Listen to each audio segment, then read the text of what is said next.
Hi friends, குழந்தை வளர்ப்பில் conscious parenting பற்றி பார்க்கும்போது முக்கியமாக ஒரு 5 விஷயங்கள் நம்ம செய்யவே கூடாது அப்படின்னு இருக்குங்க. அது என்னென்ன அப்படிங்கிறத ஒரு பதிவுலையும் ஒரு விஷயமா நான் உங்கள்கிட்ட ஷேர் பண்ணலான்னு இருக்கேன். இந்த பதிவில் ஃபர்ஸ்ட் ஒன் பார்க்கலாம்.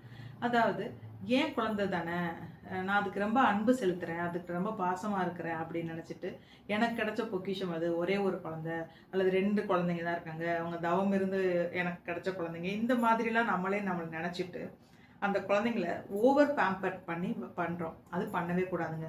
அது எதற்கு நிகரானது அப்படின்னா, நமக்கு ரொம்ப பிடிச்ச ஒரு செடி, ஒரு பிளான்ட் வாங்கிட்டு வந்து வைக்கிறோம்.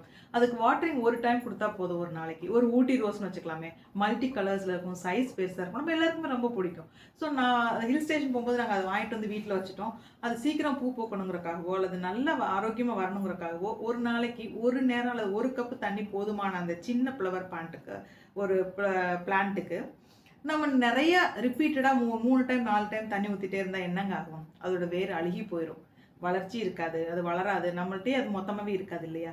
இதே தாங்க ஓவர் பேம்பர்ட் கொடுக்குற குழந்தைகளுக்கும் நடக்கும்.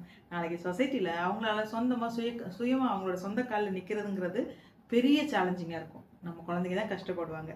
ஸோ தட் ஓவர் பேம்பர்ட் பண்ணக்கூடாது, ரொம்ப செல்லம் கொடுக்கக்கூடாது.